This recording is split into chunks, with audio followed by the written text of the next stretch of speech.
Ladies and gentlemen, welcome to the October 8th, 2019 Planning Commission's meeting. If we can have roll call, Shannon? Messina? Here. Fleming?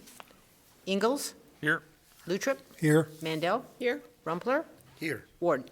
Here. Thank you. Can you all stand and join us in the pledge, please?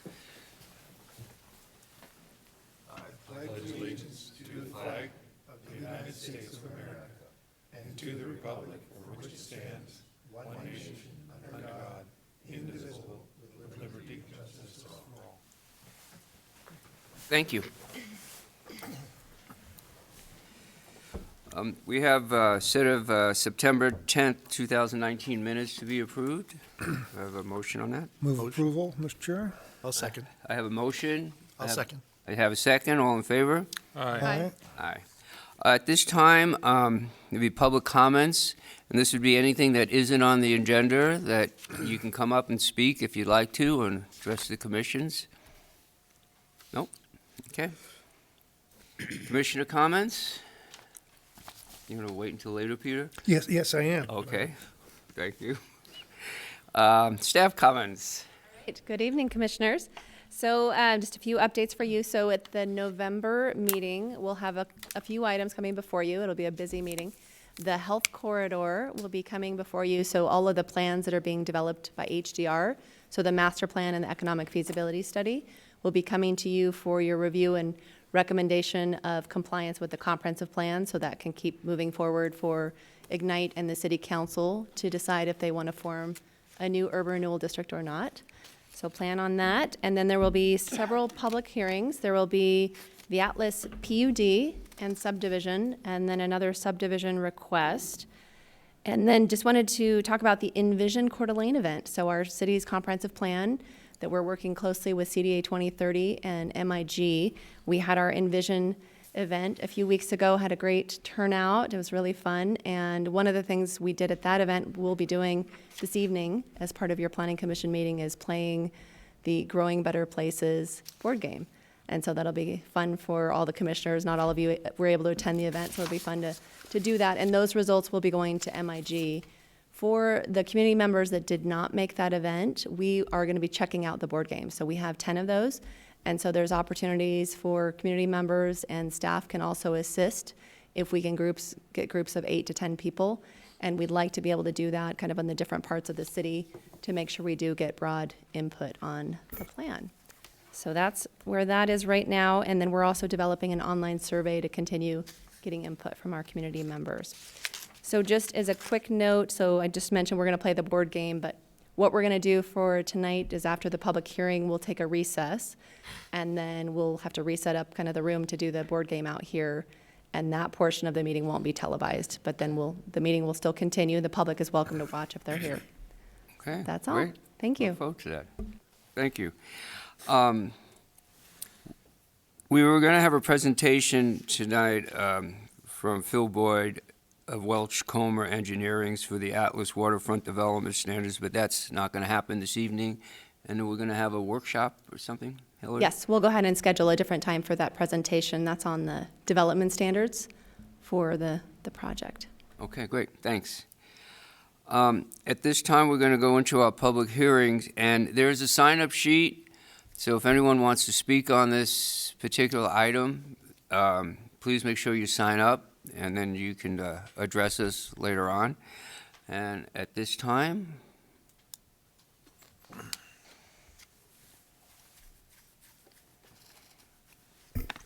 Michael's going to make a presentation.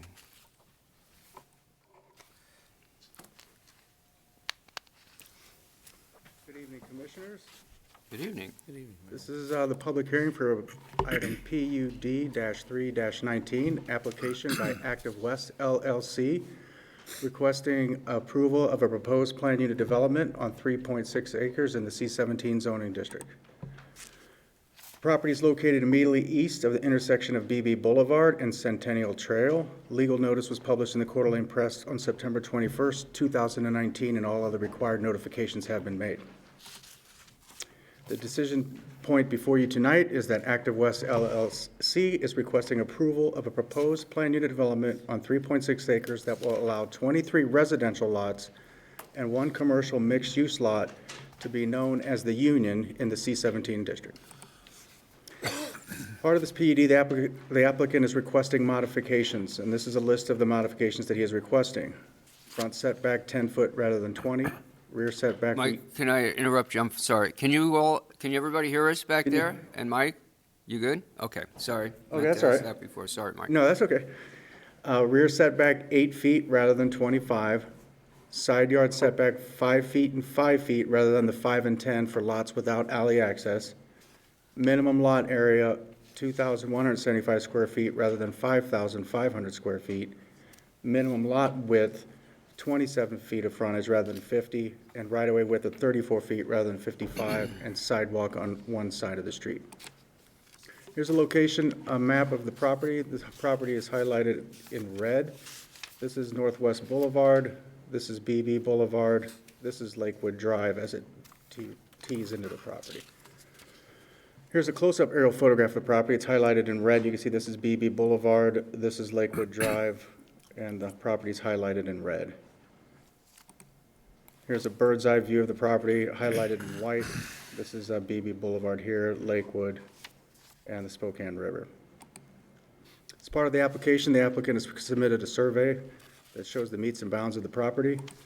And here's the site plan indicating how the proposed PUD is laid out. The applicant is proposing a mixed-use C-17 mixed-use residential pad at this location with all the parking located here.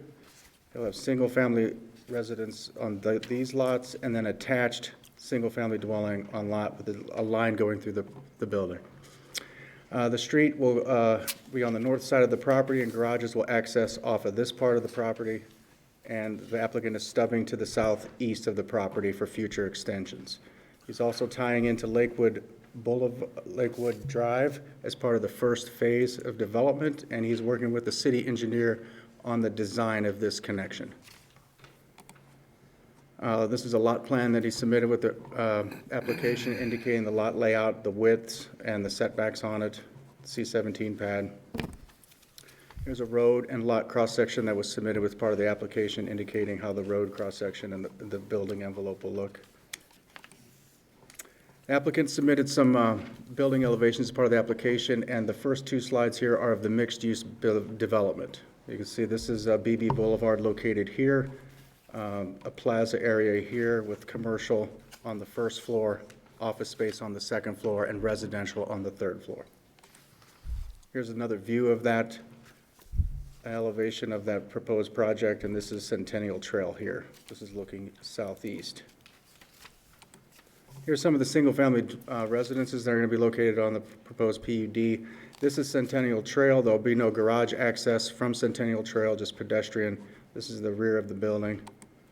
Here's another shot of Centennial Trail and the rear access, and this is the garage access. However, the applicant is asking 10 foot from the front. He will still meet the 20-foot setback for the garages.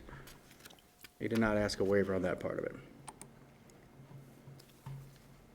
Here's another elevation look of the property, and then we're into the plan unit development findings. There are 7 findings that must be met in order for a plan unit development to be approved.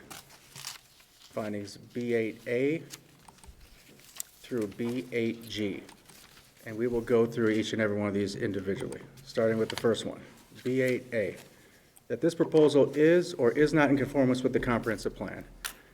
The comprehensive plan indicates this area in the Spokane River District area, and it's in the stable established area. And stable established areas are areas that are not likely to change greatly in uses over the planning period.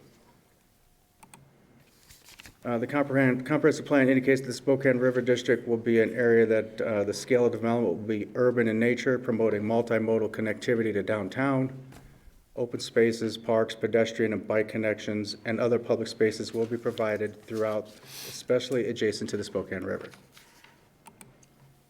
This slide indicates 3 comprehensive plan objectives as it relates to this PUD. The full list is on page 6 and 7 of your staff report. The first one is objective 1.12, community design, support the enhancement of existing urbanized areas and discourage sprawl. Objective 1.16, connectivity. Objective 3.01, manage growth. Provide for a diversity of suitable housing forms within existing neighborhoods to match the needs of a changing population. The next finding is finding B8B, that the design and planning of the site is or is not compatible with the location, setting, and existing uses on adjacent properties. This site photo is looking north on BB Boulevard. The applicant's property is to the right. Here's looking southeast through the property. This one is looking southwest through the property. This one is looking south. And this is on the southeast end looking northwest. Here's a zoning map illustrating the zoning. C17 to the north, to the southeast, to the south is the C17 PUD, and across BB Boulevard is R17 PUD. Adjacent land uses, to the north we have commercial uses, and to the south we have single-family dwellings, and a multifamily mixed-use development here. Finding B8C, that the proposal is or is not compatible with the natural features of the site and adjoining properties. The subject property is relatively flat with BB Boulevard located to the west. The natural features of the site are consistent with the natural features of the surrounding properties, including the residential subdivision to the south and the commercial uses to the north. Finding B8D, that the location, design, and size of the proposal are such that the development will or will not be adequately served by existing public facilities and services. This application has been routed through the city departments. City staff has indicated that there are adequate public services and facilities available. However, city staff has recommended conditions that must be met in order to meet this requirement. The applicant has indicated that he will work with staff on the design and location of the utilities, roads, and other related infrastructure for the union during the subdivision process, which is an additional public hearing that the applicant is aware of that he'll have to conduct next month. The full staff comments are on page 15 and 16 of the staff report. The next finding is finding B8E. The proposal does or does not provide adequate private common open space area as determined by the commission, no less than 10% of gross land area, free of buildings, streets, driveways, and parking areas. The common open space shall be accessible to all users of the development and usable for open space and recreational purposes. The applicant is proposing 10% open space that can be accessed by the public and the residents of the proposed development. The proposed open space will consist of 3 public open space areas that will include a patio area, a 10-foot trail connection to Centennial Trail, picnic tables, turf grass, box planters, native grasses, and boulders with wildflower plantings. Here's a map of the open space plan that the applicant has submitted. The 3 open space areas is the first one is located here. There's one in the middle with the trail connection, and there's one on the southeast end. So the first end is on the commercial pad, which you saw kind of in the elevation renderings of how there'll be bike racks and a patio area for the public to access off of Centennial Trail and off of BB Boulevard. The other open space on the far southeast end is a sidewalk connection to the trail to Lakewood Drive, along with the grass area, picnic tables, trees, turf area, box planters, and native grass plantings. Finding B8F, off-street parking does or does not provide parking sufficient for users of the development. The applicant is not making a request to waive any parking requirements. The applicant has indicated they'll meet all the single-family home requirements of 2 paved off-street parkings, and all the mixed-use development will meet all the off-street parking located behind the building. So there will be no waivers requested at this time for parking. Finding BHG, that the proposal does or does not provide for acceptable method for the perpetual maintenance of all common property. The applicant is going to work with the City of Coeur d'Alene Legal Department for legal language for the CCNRs and the HOA requirements, and the HOA will be responsible for continued maintenance of all open space areas and all private infrastructure. There are 9 recommended conditions, 2 from planning, 1 from engineering, 3 from water, 3 from wastewater, and these are all located in the back of your staff report. Finally, the Planning Commission will need to consider this request and make appropriate findings to approve, approve with additional conditions, deny, or deny without prejudice. And that concludes my presentation. Thank you, Mike. Any questions of Mike? Go ahead, John. Thank you, Mike. Could you bring up the map that, the drawing that shows the streets and the lot? Yeah, that, right, that'd be great, that one. Whoop. Back one. This one? That'd be fine. Okay, yeah. sorry. Couple questions on the street. This is intended to be a public street, correct? This is correct. Public street. So I'm a little confused on page, bear with me.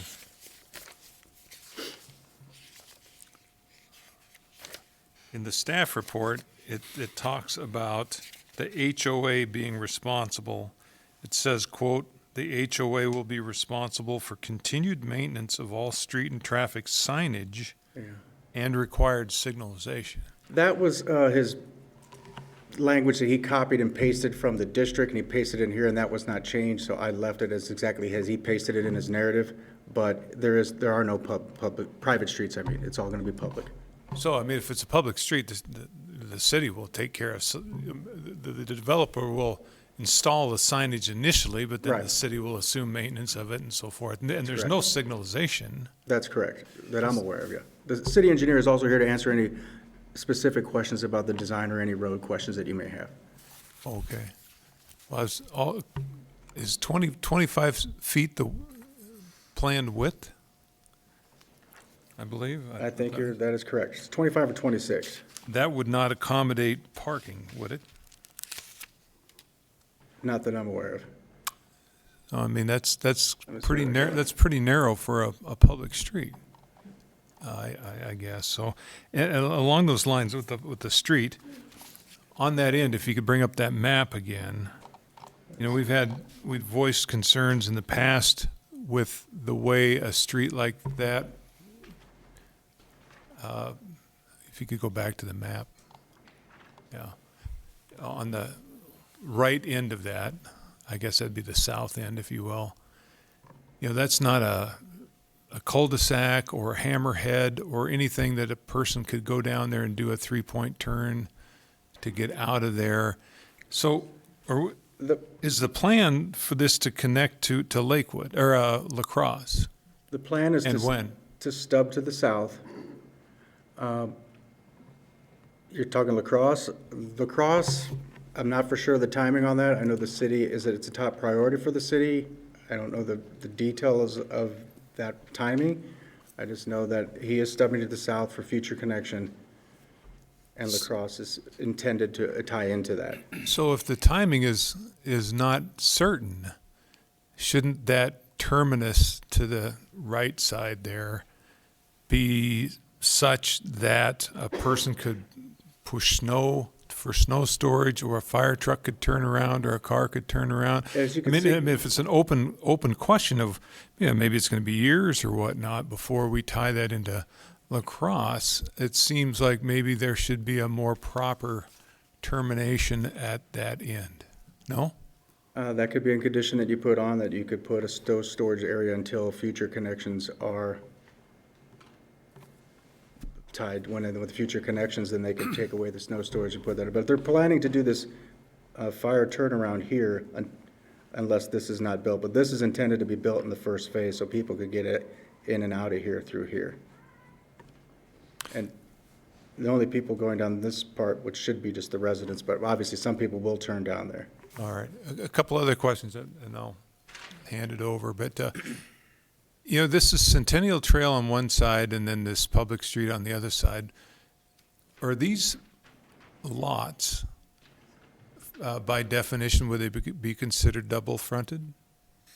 It's not streets on both sides, but If it's not a street, it's not double fronted. it's kind of a double-fronted situation. In a way, you back up to the trail. Your back of your house is to a trail.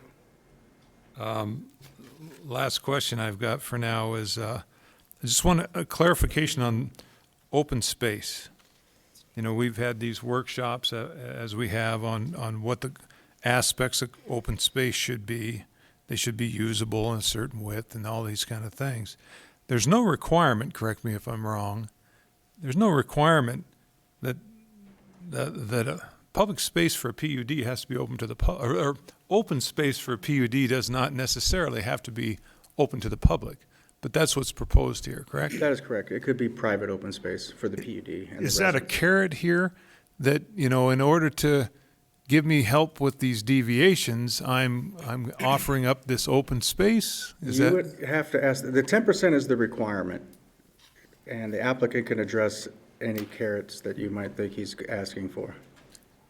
and lastly, with the open space, if it is to be considered, say, a carrot, a benefit for availability to the public, how is that recorded?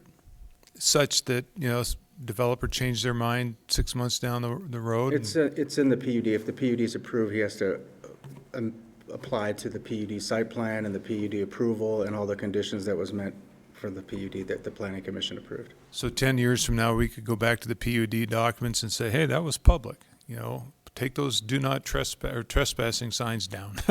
That's correct. Thanks, Mike. Any other questions? Go ahead. It might be for later discussion, but the PUD modification requests, they don't seem insignificant in terms of the setbacks and the right-of-way and the widths and dimensions, but I don't see any comment or response from the staff report on that. Is that because they're pulled from R12? The setbacks are, most of the PUDs that you see before you, they all change the setbacks. Okay. So it is consistent with that. On the lots, so Mike, it's still maintained 5 and 5, so it's still 10 feet between buildings 10 unless foot they're between, yeah. connected. And then the other ones are reduced because of the proximity to the trail, but of course the applicant can speak to that. Yeah.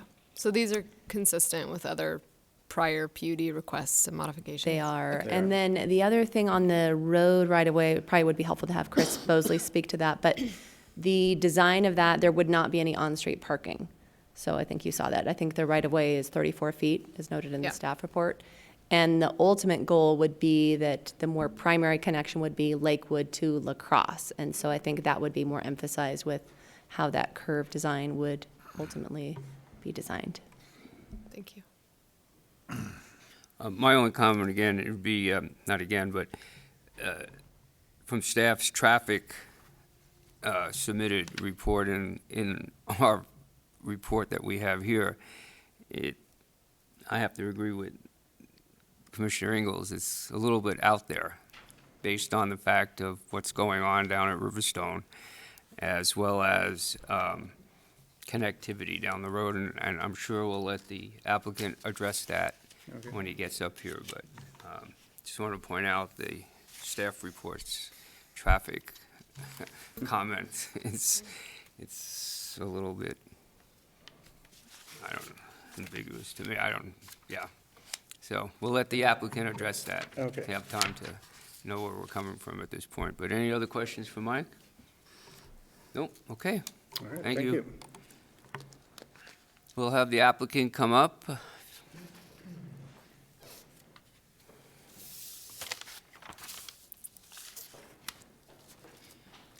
Dennis, I'll just swear you in.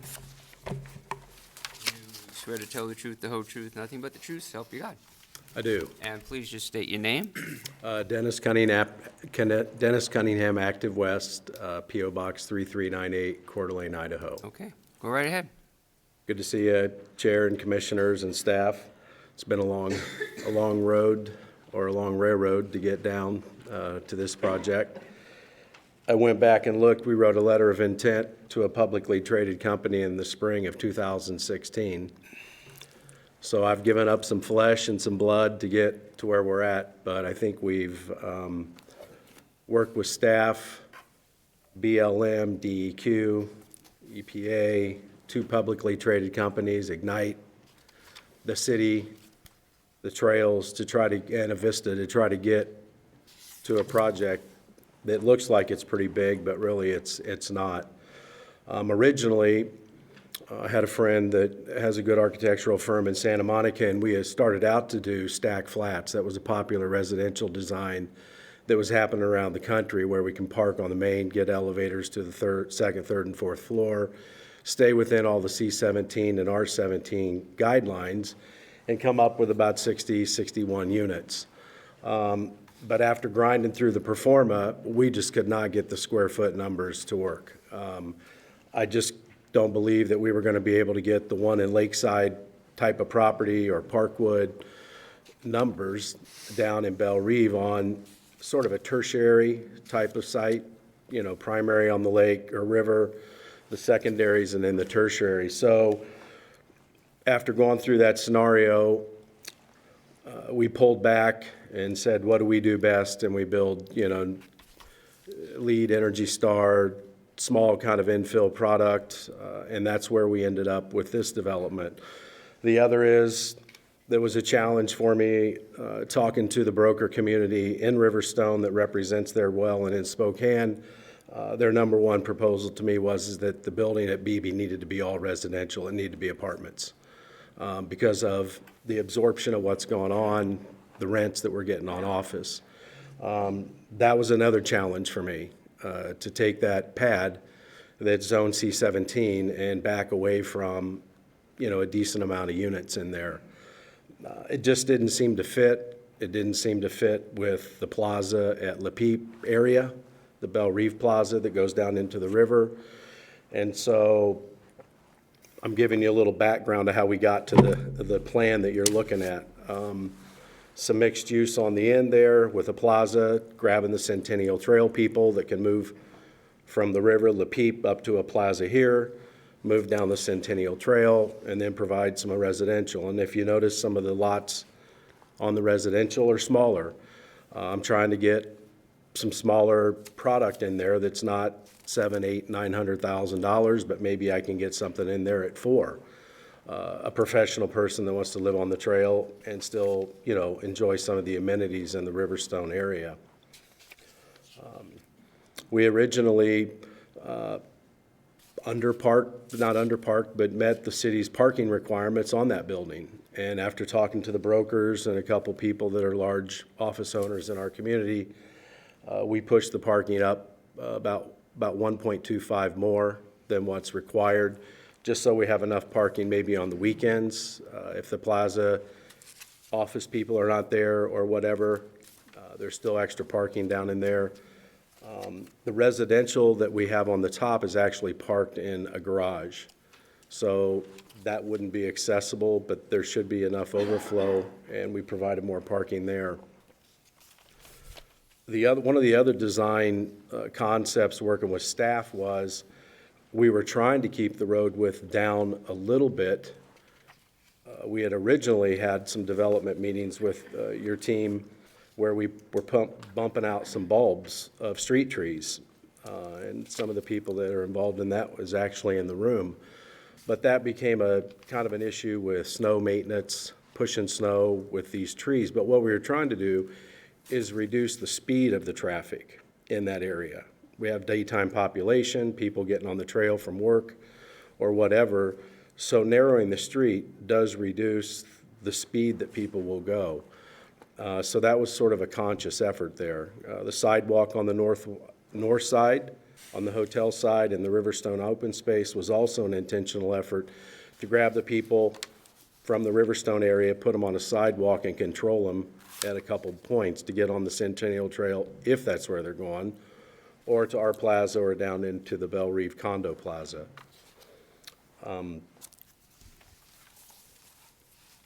So what you see is a mix of townhome and single-family, sort of to answer the question about the setbacks. In 2007, there's a handful of you sitting up there that worked on my Meadow Ranch project of 80 units. We did the work up at the district, Riviera Walk, Riviera Place, Riviera Court, Reserve up in Hayden. All those PUDs have similar setbacks, similar lot widths, and similar street designs. As it relates to open space, I think I hit on that a little bit. We were trying to extend the plaza where you can get in a boat, park down at, I call it La Peep area just because we're all familiar, and get into that plaza where there's a restaurant, maybe there's another one coming, some commercial or office. Maybe there's something up where we can have people come in or then continue on into Riverstone. So I'm looking at that plaza to be real similar to the exact same one you see at La Peep area. Nothing any different. We could, Mr. Ingles asked about the criteria of that. I guess I could fence it and maintain the PUD open space to be all private, but sitting on the Centennial Trail, I kind of get the feeling that if you guys have been to the Den downtown where you see that outdoor plaza with a little fire pit or whatever, you know, I'm not necessarily trying to grab everybody off the trail, but there is a lot of pedestrian traffic that's not on bikes down there. A lot of people walking dogs or whatever it may be. If they could stop, there's a water spot for a dog. I don't know if there's any opportunity for a little bit of commercial. Maybe there's a coffee shop. I don't know how that demand would be. But I think the open space, we would be willing to keep sort of that BB Boulevard frontage and the Centennial Trail side sort of just a plaza feel. On the turnaround at the end of whatever road we're calling that, I call it La Crosse, that goes through, but I don't know, somebody at higher power is gonna have to figure the name of that road.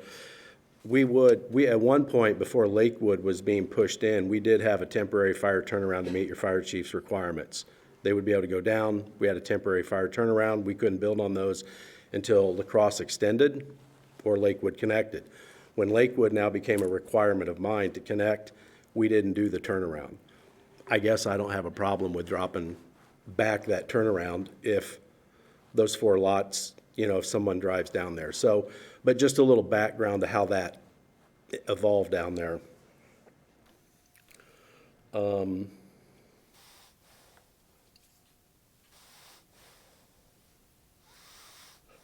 I'll let you ask probably the engineer, city engineer, or the planning director a little bit more about the continuation of La Crosse.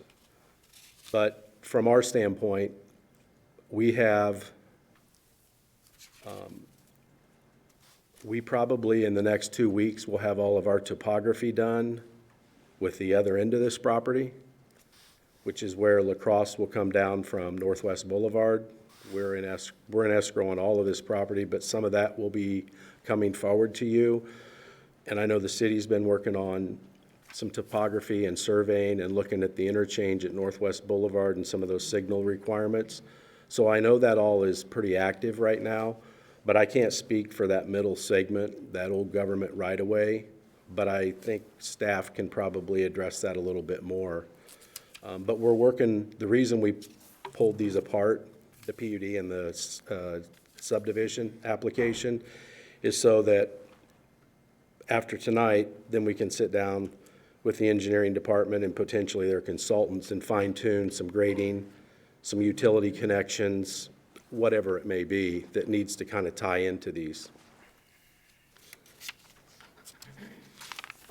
I don't know if I don't know if I covered it all, but You open for questions? I'm sure there was a few questions. okay. Okay, go ahead, John. Mr. Cunningham, with respect to the new public road, I don't have the graphic up there anymore, but the one I've been referring to with the terminus on that right side, which I think would be the on the right end, Correct. south end, whatever.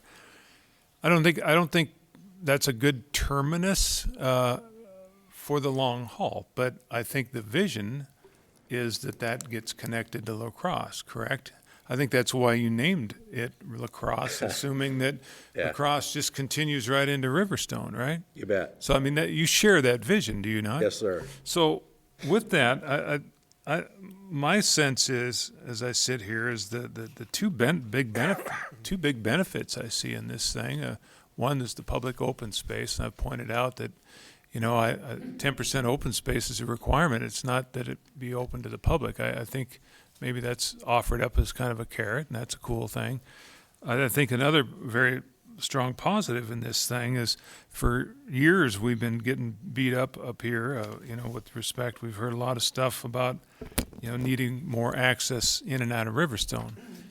We have John's Loop, or not John's Loop, Riverstone Road that connects into Celtus, Correct. whatever, Yeah. out that end. Yeah. And then you got Lakewood, that's it, And I think, many years ago, there was envisioned another connection at La Crosse. So, again, as a benefit, the public open space and a big benefit to, I think the whole community could be an access point at La Crosse. And this opens the door for that. It doesn't do the connection. The city's hopefully steps up and paves the last, Right, yeah, 300 because there's a couple 300 feet. segments there. Northwest down, which has a requirement to pick up some fire access to Belle Reve. There's this segment, and then this segment that has to drive into that piece coming down from Northwest Boulevard in there.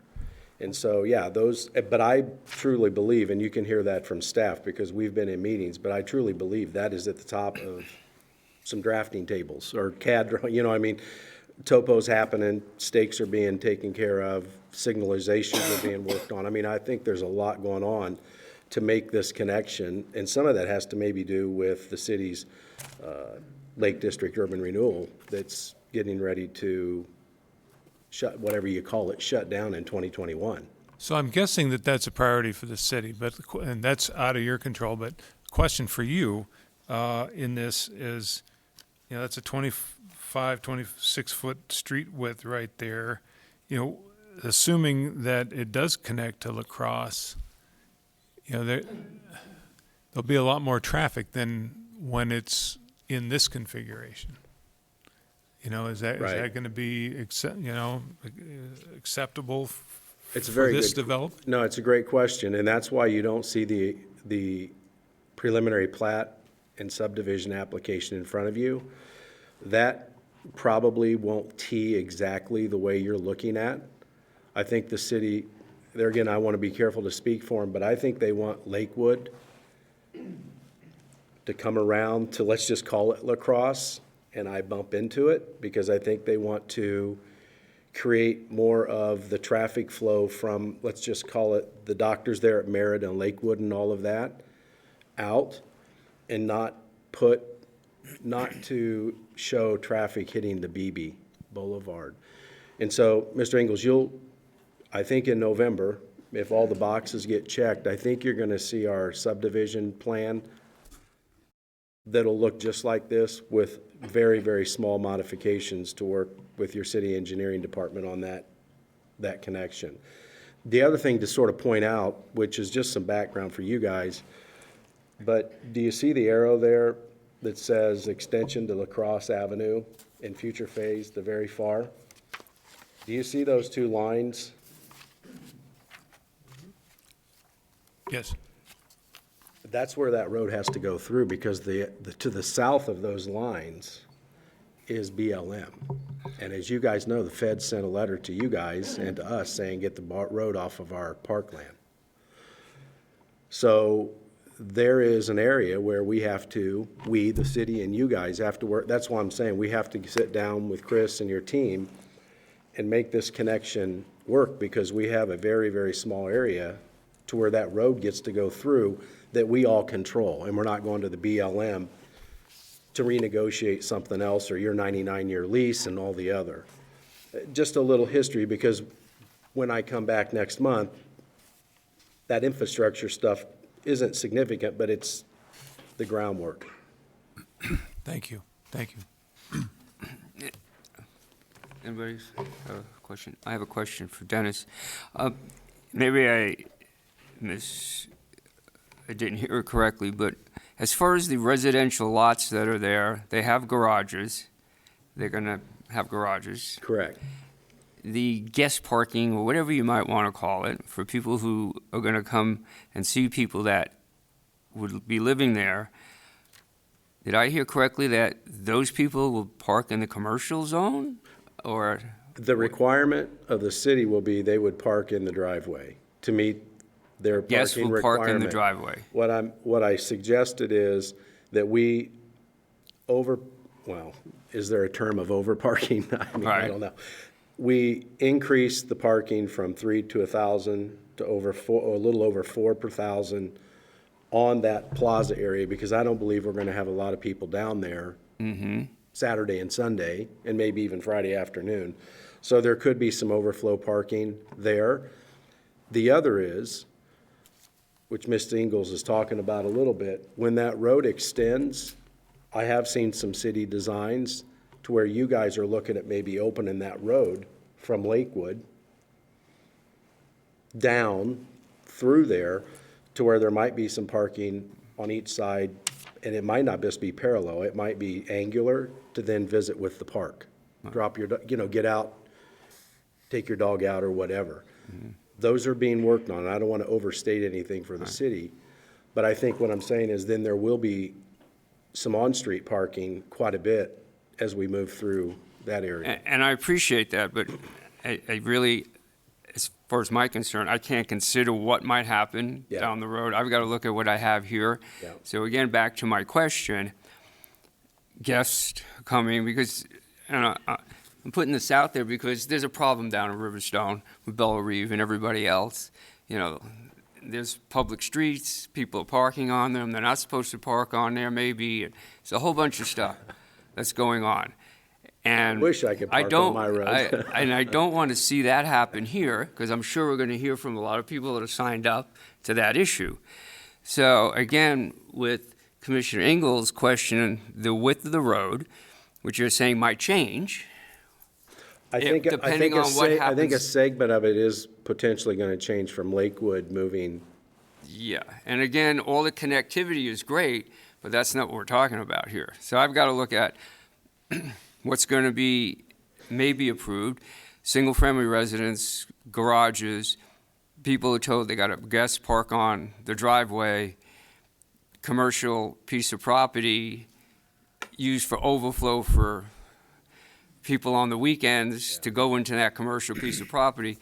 Also, there might be a restaurant there, which is open on weekends, which will take up spaces on the overflow parking. So it's not, I guess it's a question, how is that all going to be handled, Dennis, as far as if this gets approved, then there isn't a problem that we're creating by approving this? That's kind of, that's my question. Yeah. I don't know if I have a great answer. I know I'm meeting your parking standards. So I'm meeting the city's parking standards. If you're asking us to go above and beyond across the city and increase my parking requirements, that's a different conversation. No, I'm not asking that. But we are meeting, those homes you said, single family, meet your parking requirements. Okay. And the visitor in the garage, that's why we're required to do it 20 feet behind the sidewalk or the curb. But also, we're hoping that there's a mentality of, you're coming down into these urban infill areas, and, some of that is to get out of your car. Maybe we're gonna find people that don't have two cars. We have some of that in some of our projects where I sell a lot of product to a lot of single people. Now, obviously, they're over 50, but I mean, a lot of those spaces, those two-car garages have one car. Riviera Court is a perfect example. Where, we have half of the people in there with one, well, not about 40% with one car. So I don't know that temperament, but we're trying to get into an urban area where maybe they don't have to take as many trips because they walk and have a coffee or something to eat or do their exercise from their front or back door. So reduce the trips. Visitors, I don't know. Tell them to park in your driveway. But I'm meeting your guys' codes for parking. Okay, I appreciate that.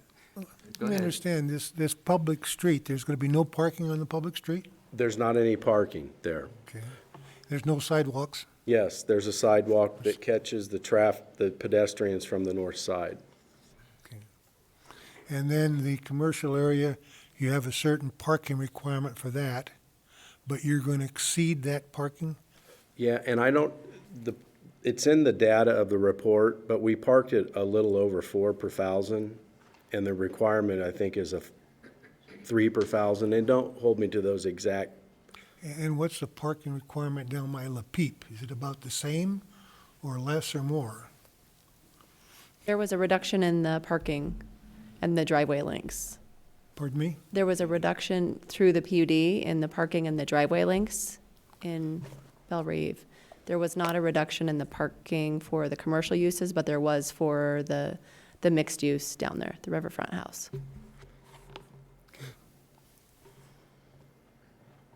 Thank you. Anything else for Dennis?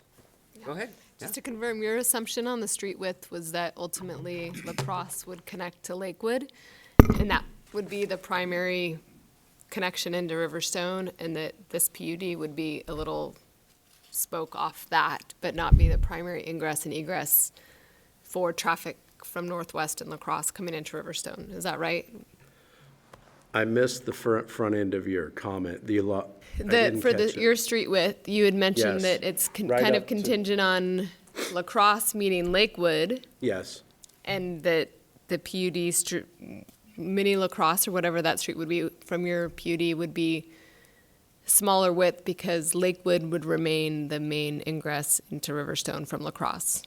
That's your assumption. but that's just not my assumption. That's from people inside your departments and consultants with traffic studies looking at flow. Okay. I understand traffic analysis and ADTs and all of that and levels of service, but I think they were trying to say exactly what you said. If you're coming from downtown and you're on Northwest Boulevard and you take a left, and I don't even know what's there. Is that the liquor store at La Crosse and Northwest? You take a left and you come in, they're trying to show that the traffic then would hit up into Lakewood and keep flowing so that the tendency doesn't look like you just keep plowing through to BB. And we're gonna soften that, and I've seen some preliminary designs. So yes, Okay. what you said is correct. And you're gonna see that, I think you're gonna see some of that in 30 days or whenever that hearing is. Okay. I'm sure we'll hear back from you after everyone speaks. Oh, darn. Oh, yeah. Thanks, Tom. Okay, thank you. Thanks. The first person I have on my sign-up sheet is Clark Emerson, and does wish to speak? Come on up. Just state your name and I'll swear you in. Clark Emerson, Do you swear to tell the truth, the whole truth, nothing but the truth, so help you God? I do. Well, go right ahead. I've made some notes, try to stick to them, to keep to the points. In my world, I'm amazed that this has even gotten this far. I find it incredible that we're looking at a proposal that is only going to work if we cut the streets in half, if we do away with this, that, and the other thing. And I feel that from some of you up there also. I sympathize with Mr. Cunningham, but let's be clear. He bought that piece of property with the dimensions as they are, and it isn't up to us to make it work financially for him. He needs to make it work for the good of the public and the people that are going to be living there. And don't tell me that the sidewalk on the north side is not going to be used for parking. We see it down there already in other parts of Riverstone, and that's what that sidewalk will be used for. He talks about meeting the parking requirements. How is he meeting the parking requirements? He's meeting them by asking the public to give up the size of the street. I don't understand how these folks that are the professionals have even allowed Mr. Cunningham to spend his money doing something like this where there are clearly so many deficiencies that it's almost a joke. He talks about his other subdivisions. I'm not aware of a lot of them, but the few that I am aware of, they do not have public streets going through them. They're closed communities, a lot of them with gates on them. So those variances should not be taken into consideration just because he was giving variances for those subdivisions. This is a whole nother animal here.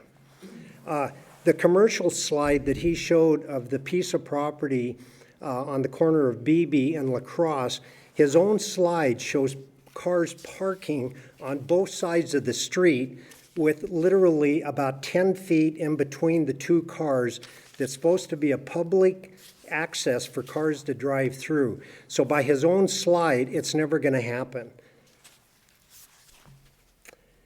The only other question I have for you, Board, Mr.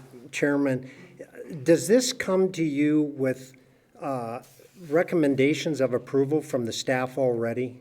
I mean, it sounds like this has been going on some time. Have they already recommended this for approval? No, there's no approval on this. That's where we're having this hearing. The applicant has talked to staff based on, and I'd let staff answer this too, but my understanding is any applicant, whoever it is, goes in, talks to staff, makes some recommendations as far as you can do this or you can't do Right. that, and then the applicant takes it from there. There was So- no approval whatsoever that's been taken up. This is where it either gets approved or not approved tonight. And that was one of my questions, is I know Ms. Mandel and Mr. Ingles brought up some good points, and I get the feeling that as much as Mr. Cunningham has been involved with staff has basically given him direction, or at least led him to believe that what he's proposing can be approved. And I hope you look beyond the constraints of the size of that property, because it's not our fault that it's small. It's not our fault what he paid for it. He could turn those lots and put in 3 or 4 houses. Yeah, they would be $5 million, and we don't want that.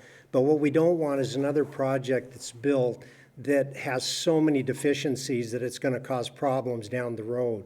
And to approve something with, well, maybe there won't be parking there on the weekends, maybe this road's going to be put through with parking on both sides to eliminate traffic.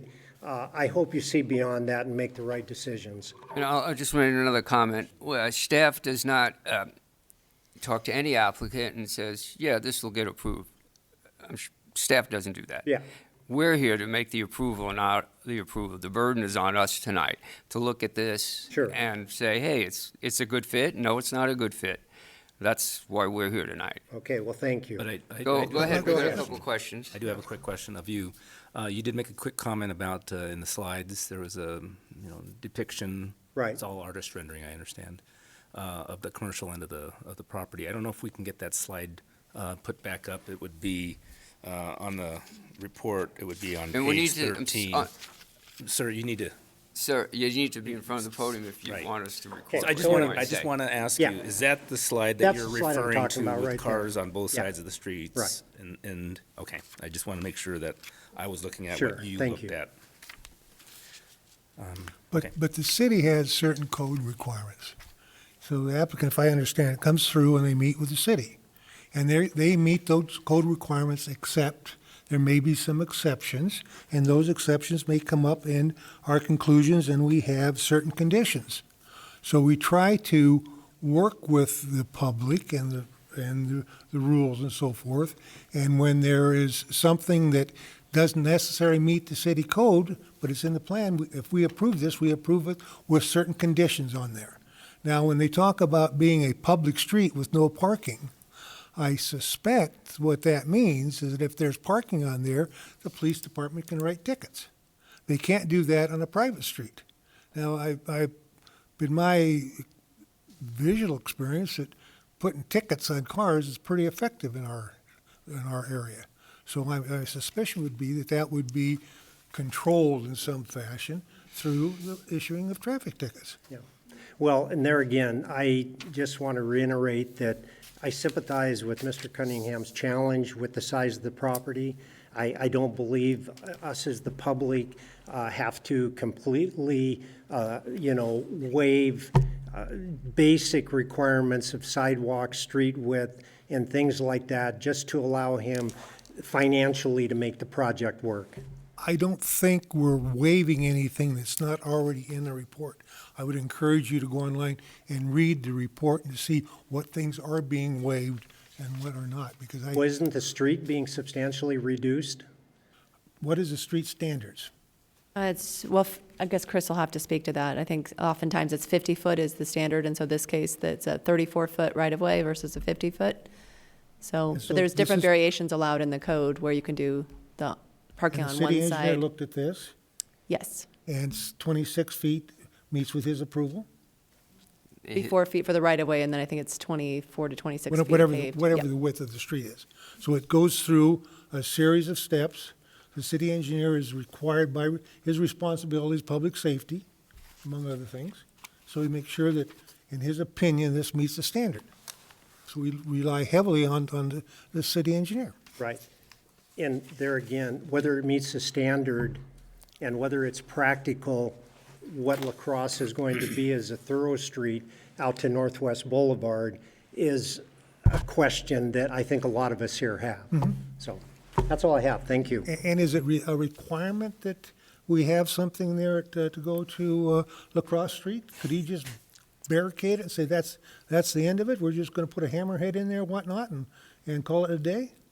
We didn't specifically include that condition, I think, because there's been discussions trying to work together to figure out that La Crosse connection to help make sure we have connectivity, but also for the Belle Rive neighborhood that needs that connection for fire safety.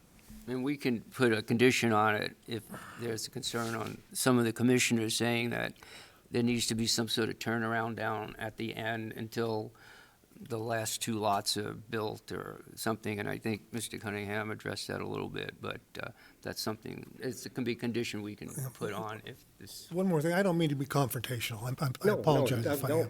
I Please. think we're volunteers here, and we're trying to follow the city, make sure that everybody follows city code, make sure that everybody's aware of what is being done, make sure everybody's aware of any conditions and any deviations from standards and opportunity to talk about it. Yeah, like I said, I live on Bella Reeve Lane. People use the sidewalk there to park on because the planning department approved homes that don't have enough parking pads in front of the garages. And so they park on the sidewalks. And I just don't want to see those types of approvals continue on through other parts of the city of Coeur d'Alene. At some point, I would like to see staff in these types of meetings go, yeah, these are the standards, but this isn't practical, and you need to redesign your plan, so. addressing And I'm not trying to be No, confrontational and I think either. the variance may be that's private street, and the city has no authority to issue tickets for parking on a sidewalk. But on a public street, they do. Well, regarding BB Lane, it is a public street, regardless what some people think it is or isn't. That is a Right. public street. Yeah. Public people can drive there or walk there. As far as the design, that there wasn't enough of frontage on those homes and the way they were designed. There was a design committee that's down there that approved the design of those agree. homes and all that.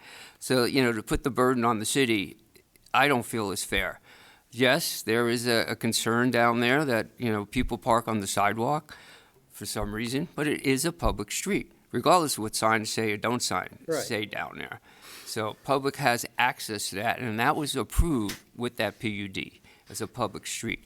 This, again, is a public street. Yes, it is narrow. Whether it's going to get passed or not, I have no idea at this point in time.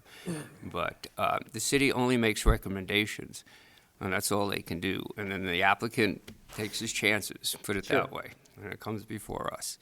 But I understand your concerns. Thank you. Thank you, appreciate it. Tom Miller, and he does wish to speak.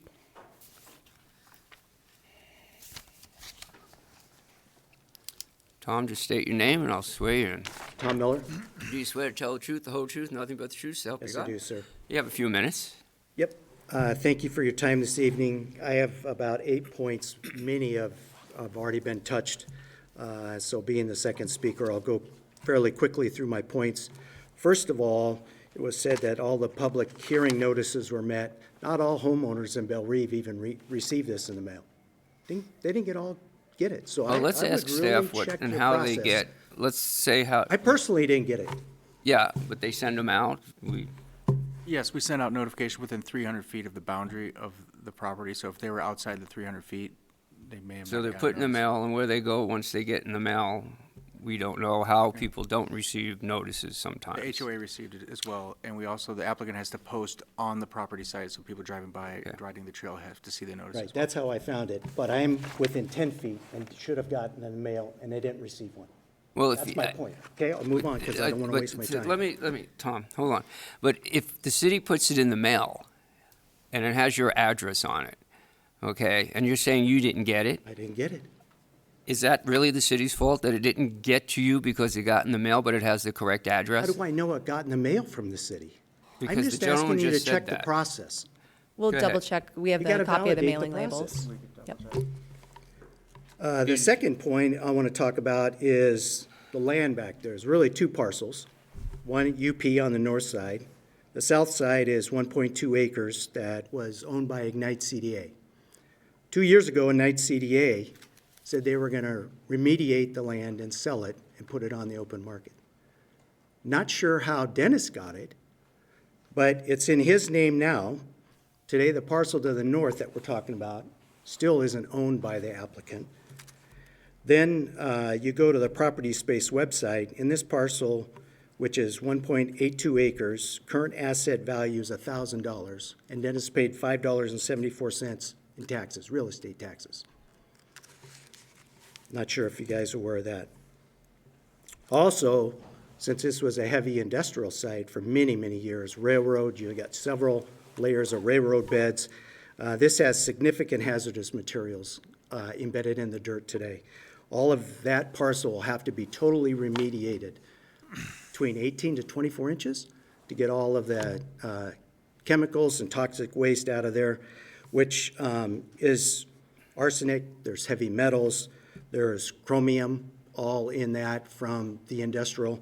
That's in the 183-page report, the Phase 2 report that needs to be, hasn't even been brought up here, which I'm shocked that that land was sold with chemical-laden waste in it. So I think that's something that needs to be taken under consideration. Along with that, that land slopes from north to south towards Belle Rive and the river, and I'm worried about stormwater runoff of all these chemicals. When they go in to scrape the earth and clean it up, you're going to have some runoff if it's done in foul weather. And then while you're doing that, you could have air quality issues. That's dust and dirt gets in the air, spins around down there, and exposes everybody, the homeowners and everybody in the area, to the hazardous chemicals floating around in the air. On my fourth point, it's been talked about here, the plan unit development's really asking for some significant modifications in the setbacks, somewhere up to 75%. The rear should be 20, they're asking for 10, that's a 50% reduction. On the rear side, it's 25, they're asking for 8 feet. That's a 75% reduction in the request for a setback. And it goes on and on. Lot minimums were talked about, 5,500 square feet down to 2,175. That's a 61% reduction. I think those are excessive. The street width, we just talked about that. The right-of-way is a 40% reduction.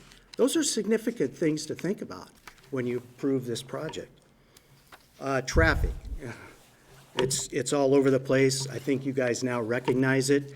My major concern is when you connect the new road, whatever it is, La Crosse, Road A, Right. you've got the trail going at a 45-degree angle now. You've got La Crosse that will connect, and you've got Tilford. If you go look at your road intersections, they're all at 45-degree angles. Any city engineer would tell you that's an unsafe situation and needs to be corrected. But because there's no planning, all this stuff is intermeshed together. Yeah, you can come up. We need to, I can't hear. Okay. You can use the sorry. mouse. You could use the mouse. Oh, so if you go here, here's Tilford Lane, here's the new proposed road. So if you went to Tilford off of this road, you came down off of whatever and didn't want to go on Riverstone Drive, you would drive at a 45-degree angle, and then here's the trail. And the trail comes at a 45-degree angle now. It's unsafe. It's terribly unsafe. So this will have to be somewhat corrected to where you got streets that line up. These don't line up. Also, the off-street parking. I hope that the parking, the way it's designed, isn't really, this has got to be a cartoon here, because you drive in, it's dead-headed. There's no circling of parking.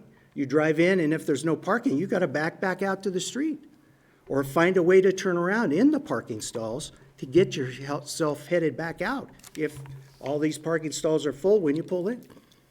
That's not a very good design.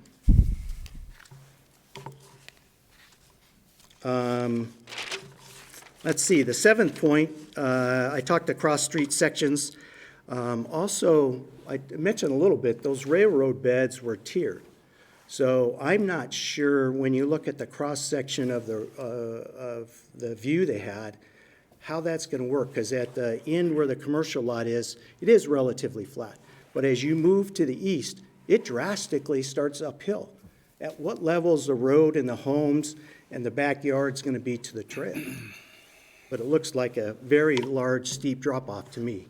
And you just use the railroad beds as a gauge to that.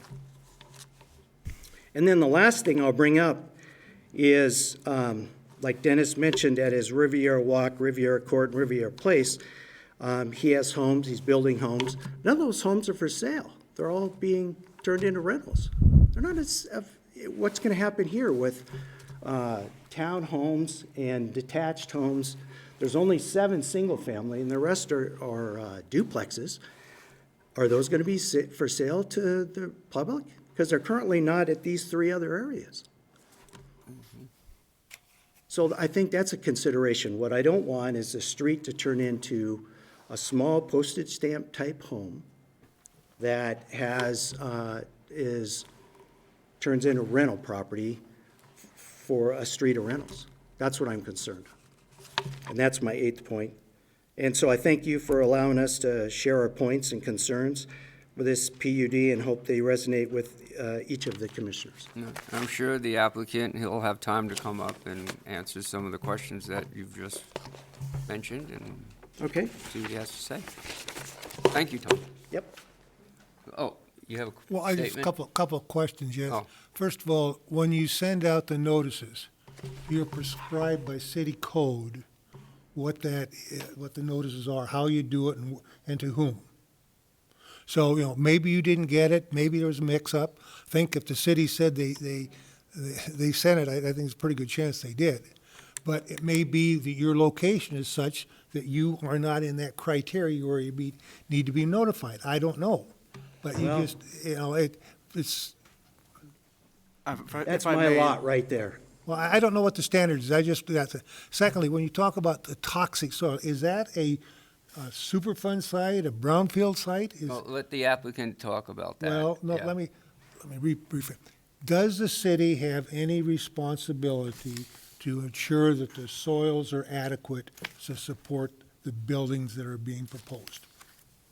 Yes, the applicant can speak to that. I think they have a letter that provides from the Phase 1 and Phase 2 environmental studies, if it's been clear But for you make development. the city makes a determination, yes, that's buildable.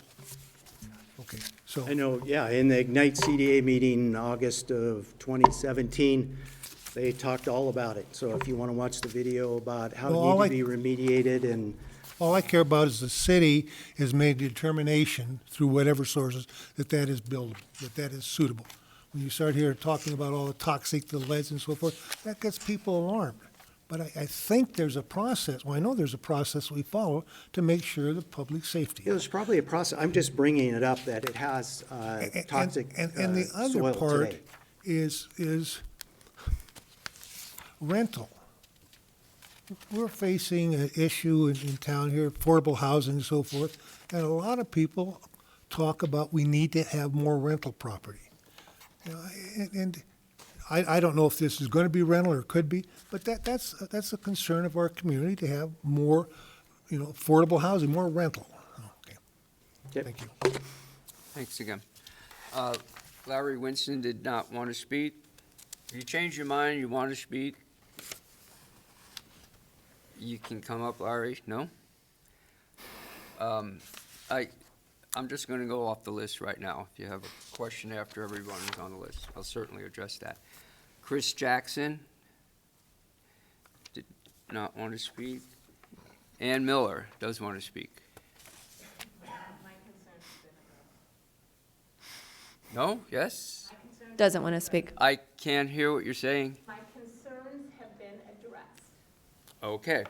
Your concerns have been addressed, she said. Mary Jo Kringes, you did not, you want to speak? I will speak. Okay. State your name and I'll swear you in. Hi, I'm Mary Jo Kringus, 1884 West Bella Reeve, Unit 213. Okay, great. Do you swear to tell the truth, the whole truth? I swear to tell the truth, The whole truth, nothing but the truth, so help you God. nothing but the truth. Okay, So help me God. okay, go right ahead. So I know that this is past the city planning department and all that. This is a really congested spot here. And I know that people will park on that street or will try to park on that street because I live in a neighborhood normally that has a lot more parking than this, and people still park on the street. And I worry about what happens if we need a fire truck to go through here, if we need an ambulance, if the liability is being addressed. Because in my opinion, there's not a lot of room to do anything on this street. And I think we've cut the lot size significantly to push all these houses in there. So I'm thinking it's just too dense. That's my concern. Okay, great. I appreciate it. Thank you. Gerald Vernon did not want to speak. Brenda and Bob Zuckra did not want to speak? No? Okay. Kurt Katzer, and you did not want to speak? No. Kristen and Eric Lindstrom, and did not want to speak? Karen Schuhomer? Oh, you want to speak? Okay.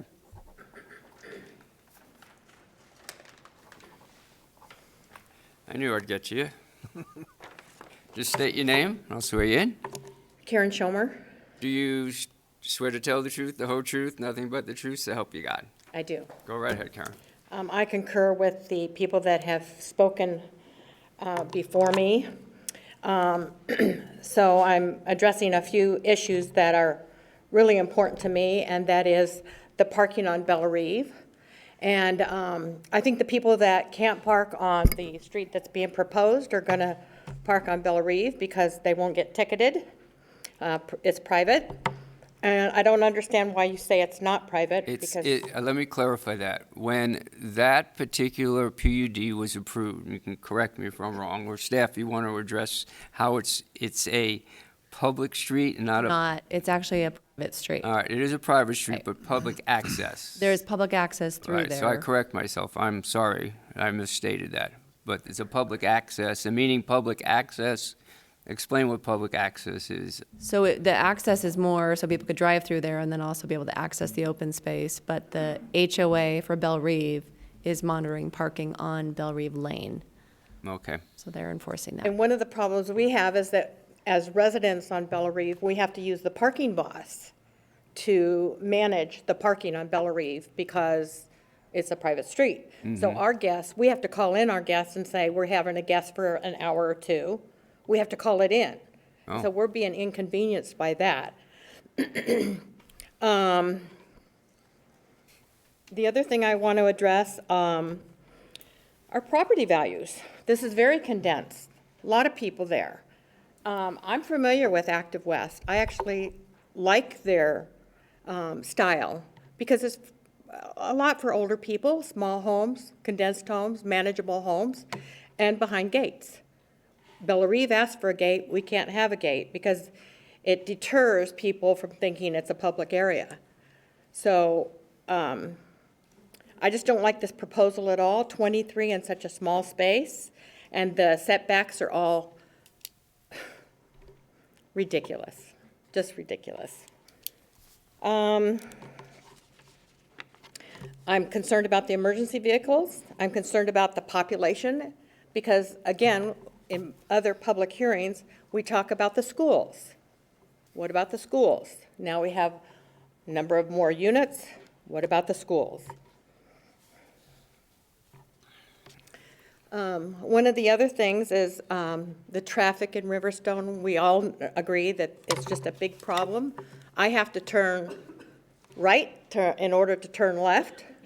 I have to turn right, make a U-turn, or go into a parking lot and make a U-turn to come out to get out of Riverstone.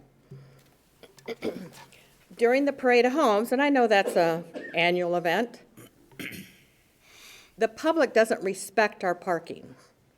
My driveway was blocked by 2 different vehicles, 2 different days, and one of the days I actually backed up my car to the end of my driveway and sat on my tailgate waiting for the people to come out of the Parade of Homes. There were 2 homes down, 2 or 3 homes down there for the Parade of Homes. I have no idea who belongs to that car, but I had to wait to leave my home because my driveway was blocked. So the parking is a major problem. The traffic is a major problem, and I think this proposal shouldn't have gotten this far at all. That's all. Thank you. Okay. Well, thank you. Karen Henson, and did not want, you changed your mind, okay.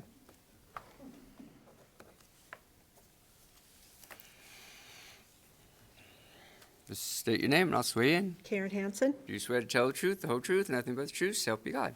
I do. Okay, Karen, go ahead. So I do appreciate and like the design that Mr. Cunningham proposes in his other developments. I'm kind of surprised that with this particular parcel, if I remember correctly, it's made up of 2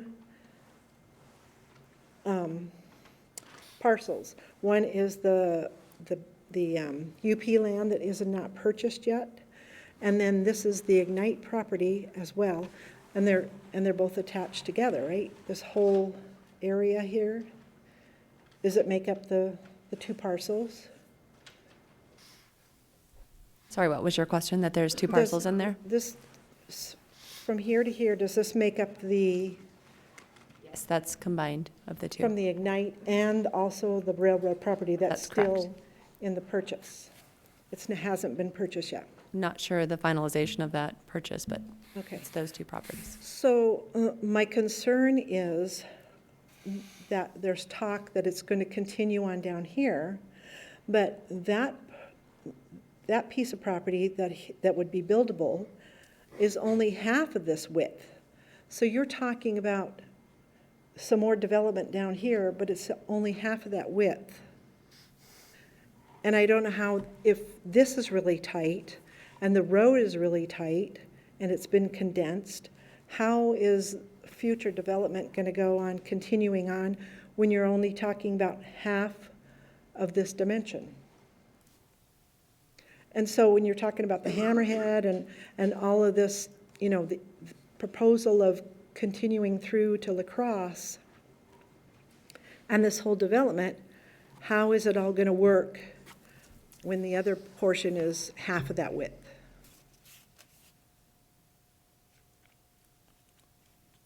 Nobody can tell me that? Oh, that was I can't comment on future development. We are only talking about what we have in front of us. And I understand your question, but I, don't know what's going to happen to the other parcel down the road, how the roads are going to connect. You've heard us talk about that, and we'll probably have some sort of discussion about that. But for right now, I hear what you're saying and your concerns, but we have to look at what's in front of us, which is just these lots and the width and the setbacks and everything everyone's talked about tonight. Wouldn't it make sense to like cut off a few of these lots to make room for the turnaround until this development was done, and then these lots can go ahead and be developed at a later date? That's something we will have a discussion about, that, as I mentioned before, if there needs to be some sort of turnaround at that end down the road, and the applicant can certainly address that question when he comes up for his rebuttal time. But that can be something that this commissioners can talk about and add a condition if that's something that's what they want to do. Is this street width been approved by the city engineer for being safety as far as egress, ingress, and fire department, ambulance, and all that, as far as being able to have the adequate turnarounds and spaces to, that's not a very wide street. In our, all right, go ahead, Hillary. It would be helpful at some point this evening to have Chris come up and speak to that. But yes, we don't have anything in the staff report saying he's concerned with that meeting all of the safety requirements with the proposed width. Okay, thank you. Okay, thank you, appreciate it. That was our last sign-up person for the, okay, come on up and.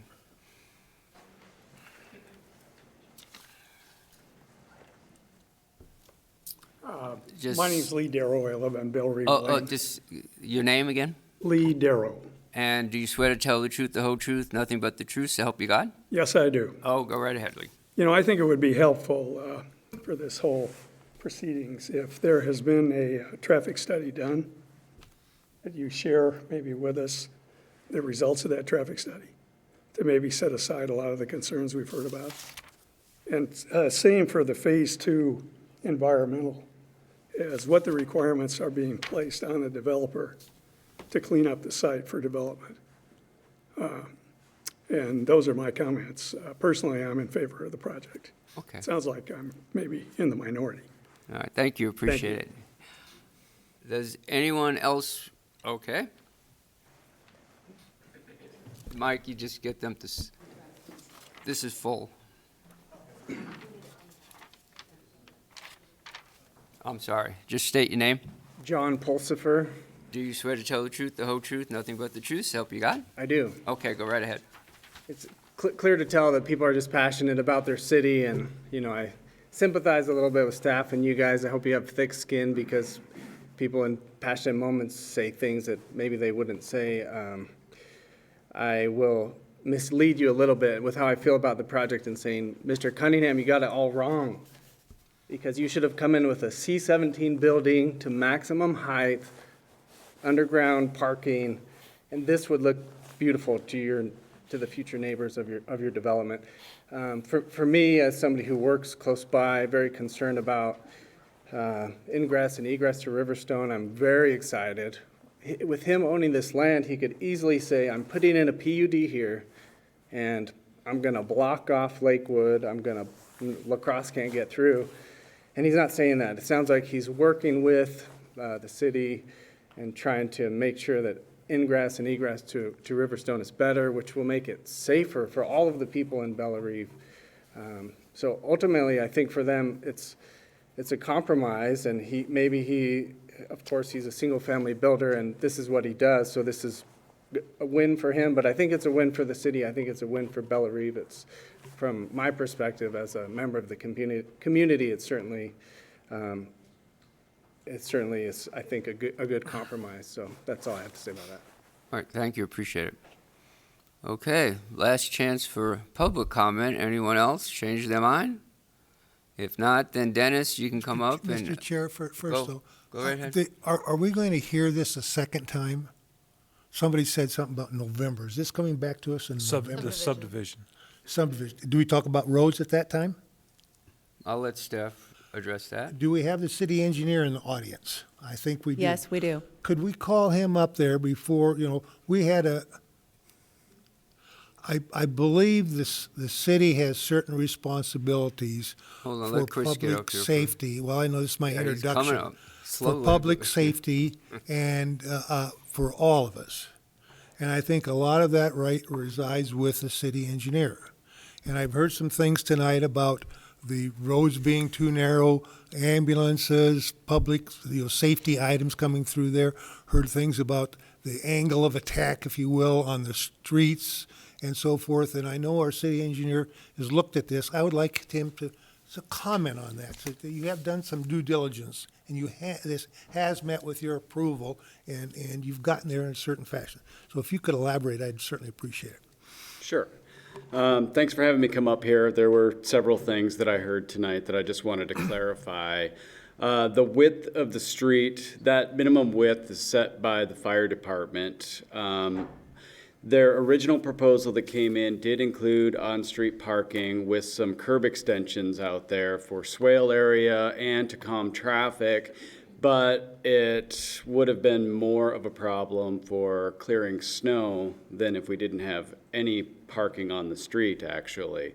So it is my preference to not have any parking on it because if it is not to be utilized, around here over past many years, we have overbuilt many streets to include on-street parking, and then the residents want it either restricted or removed, and then we have really wide streets, and then we have speeding problems, and I get calls on both of those. The idea here was to have a narrow street that met fire department requirements, but calm traffic to go through there. And one concept that we're working on, and I've talked to Dennis about this and to other engineers about it as well, and the idea is to get La Crosse to go up Lakewood with this proposed Street A, as it says into here, to come into a T intersection with that. So it looks more like a driveway or a residential street off of it. So I'm trying to encourage traffic to come off of La Crosse and up to Lakewood, which is a signalized intersection. I don't want the traffic to come all the way down to BB Boulevard, where they would have to come up to Riverstone Drive and then require us to put in something like a roundabout or something like that, just to mitigate traffic from that. As far as a traffic study goes, this was actually a recommendation of a larger traffic study that was done for the Atlas Mill site. This La Crosse extension out to Northwest Boulevard is a very desirable connection to provide that third point of access for Riverstone, as well as put another crossing point across Northwest Boulevard onto La Crosse, where Winton Elementary is located.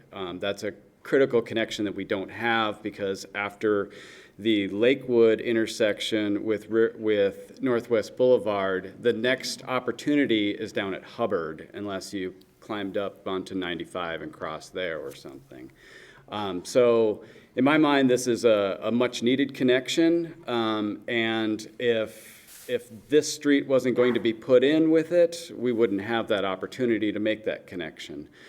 The Centennial Trail angle has been something we've been looking at for quite a long time on how to solve that, and I've talked to Dennis about different ways to do that. And right here is the actual Centennial Trail, and here is where it comes in now with this weird angle across there. I know because I cross there 3, 4, 5 days a week on my way to work and back. And it's not a desirable crossing, so we've been looking at, well, there's two options. We can either go straight across and then up to it, or we can bring it up on this side and then over at it. So there's a couple options there that I've talked to Dennis about, and I want to work with him as to improving that. This gives us an opportunity to kind of straighten that out. Did I miss anything? I just have a Address quick stormwater. question. I'm sorry. Stormwater. I don't remember what the cross-section looked like on this one. Are you? I don't know if we have a topo, but I think part of it would be maybe just addressing the city's standard, the BMPs that are required for how to address stormwater during construction activities. Maybe some of that to talk about, to make sure that if there were any contaminants, it doesn't go on to Bellerive. Right. So all city ordinance is that all stormwater has to be kept on site, and we have Idaho Department of Environmental Quality, best management practices, or BMPs, that are required for containing that stormwater and not letting it off the property during construction, or even after construction. There have to be permanent BMPs put into place. There is a potential for disturbing some of those soils during construction, but right now those soils are all completely exposed for any winds or rains to come out there and disturb them. By capping them, I'm sure we'll have a better opportunity to, if they're not removed, to keep them from getting disturbed. But I don't see that as an issue as far as stormwater getting off the site during construction. Go ahead, Mike. Chris, I just want to ask a quick question, just to kind of put things in perspective on that proposed Street A, if that's what we want to call it for now. You say it's been approved by the fire department. Correct, it meets their minimum width. Meets their minimum width. But that approach to having a slightly narrower street, is that similar to the approach that we've had put in place, and we've tried it a little bit here and there on East Sherman, so that the traffic flow goes from 35 down to 25 as it goes further away from downtown as it heads out toward Fernan? Are you speaking of the pilot project that was Yes, done I mean, down I there? remember we were involved with that study, and we walked East Sherman, and there was a discussion at the time about painting the lanes narrower so that Oh, right, yes. it caused the traffic to slow down. Right. And so this is kind of similar, is that? It is, yes. Thought Just process the same, I guess that's what visually I'm asking. narrowing a street does tend to reduce the speeds, more so a lot of times than a vertical deflection in the street, especially because I just heard recently that new vehicle technology allows cars to remember where speed bumps and potholes are, so they can adjust the suspension the next time you come through, which has me a little worried. Go ahead, John. Chris, excuse me, the last person that provided testimony, I apologize, I didn't get his name.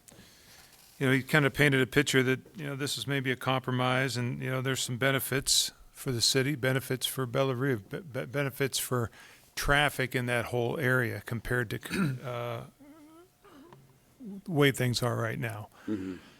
Mr. Cunningham has developments all over town. We've looked at those. We've approved those. You know, Meadow Ranch, Circuit at Celtis, Riviera.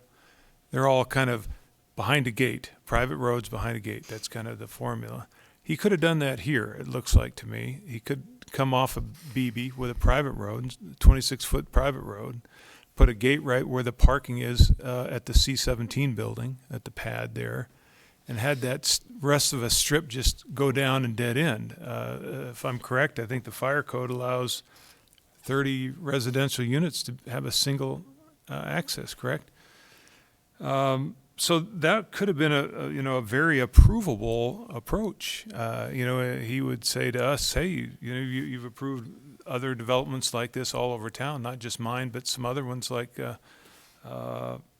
some of the Coeur d'Alene Place ones and Cottage Grove and some of these others.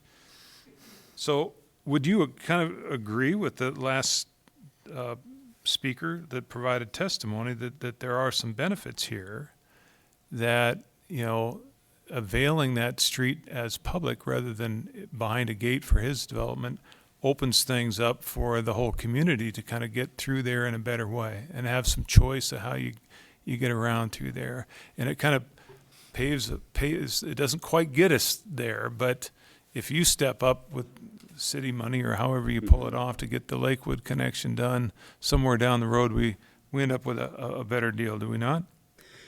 Yes, absolutely.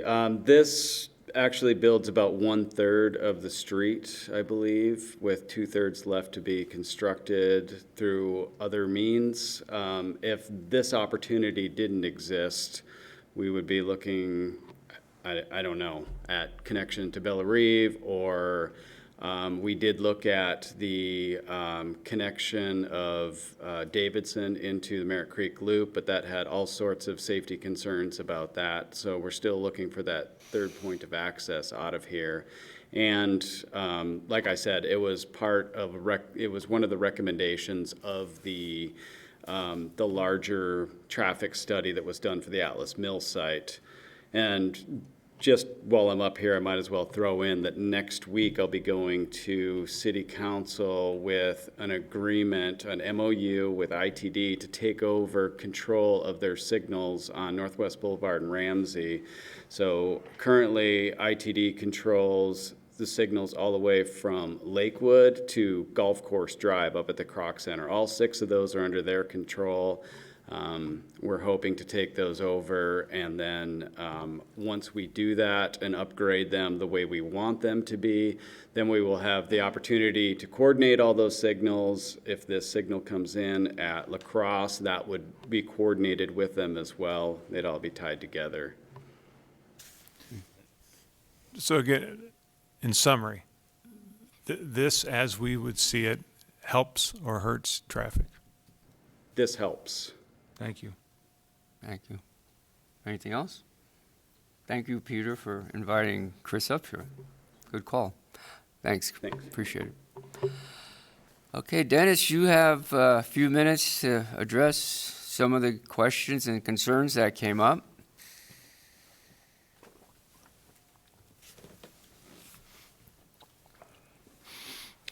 Dennis at Active West. I'll try to go through a few of them. I think some of them have been Whatever you need to answered. do. Yes, there's a question of the property that you see there was two pieces of real estate, a 60-foot wide BSNF piece that the city ended up getting, and I think Ignite ended up with it. We did purchase that, and that's 1.8 acres. And then this segment of Union Pacific, the publicly traded railroad, we're in escrow to purchase that as well, and also some other parts of their property. Maybe I'll jump into a little bit of the hazardous conversation because some of that has to do with the acquisition of Ignite site. They had done environmental work of phase one. Prior to us acquiring that, that was one of our conditions, that we needed to know that that property would be developable. That was provided by the city attorney as well as Ignite's attorney with DEQ. DEQ has documentation as well as All West did some of the environmental work that this site, and we were doing some work at the same time on the railroad, that both sites can be developed for residential and commercial. And so the big caveat there is when you see the word residential that it can be, because there's sites right now that the railroad has over in Spokane that are being contested because of levels that are in there, and the railroads can't sell it. They have to disclose that residential would not be allowed.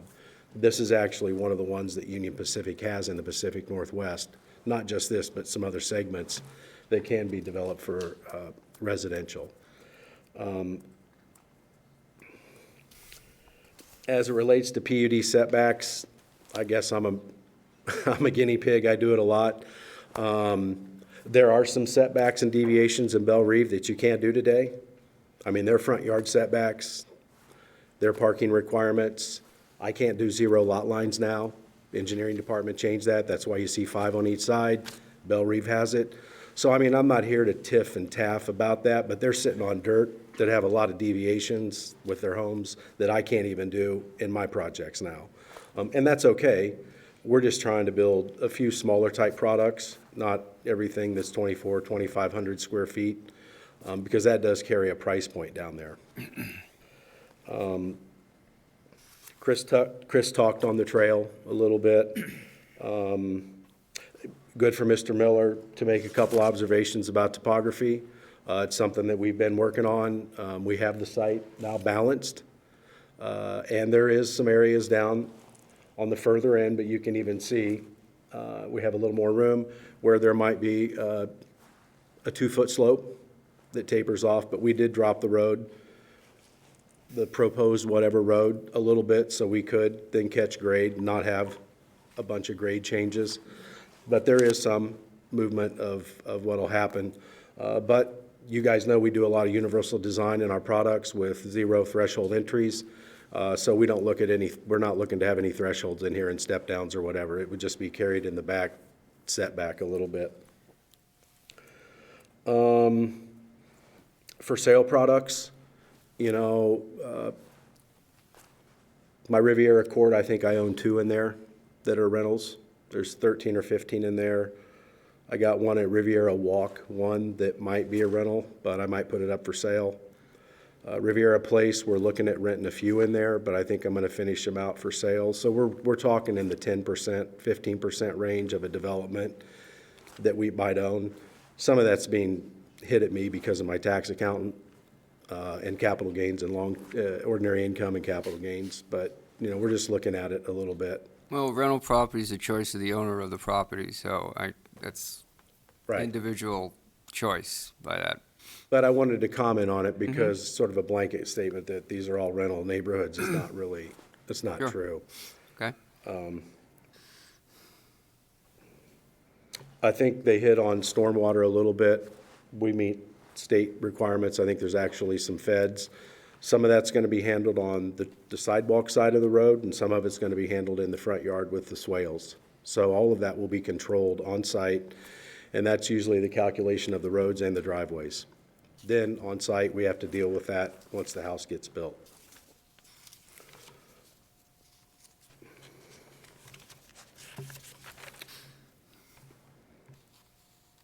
A few comments about unit mix, density, population, and all that. The street gets bigger, and you're gonna make me go vertical, because I have to have some number there. The number right now, the sweet spot is to stay within your zoning, I can build 61 units down there. Doesn't say they have to be for sale, they can all be rental. You widen it, and I'm gonna have to go vertical in that area, however the size is. So I'm down here proposing a third of what I can build. All with right. density. I'm building 23, 3 units above the resident, commercial building. There is no requirement for a commercial building. As somebody had mentioned, I don't know who it was, I could go down and go vertical up to 43 feet and just put a mass. There is no requirement of square footage that meets the zoning code. I'm not asking for some, change to your zoning ordinance. So, there again, we're just trying to get a product in there that we believe just primary is the river, secondary is the other units at Belle Reve, and then tertiary is the ones on the other side of the trail. And I'm scaling them down, making a few smaller, so that we can get some younger people that can own down in there, maybe work, maybe get on the trail, that can afford 400, 350, whatever the number ends up being on the start.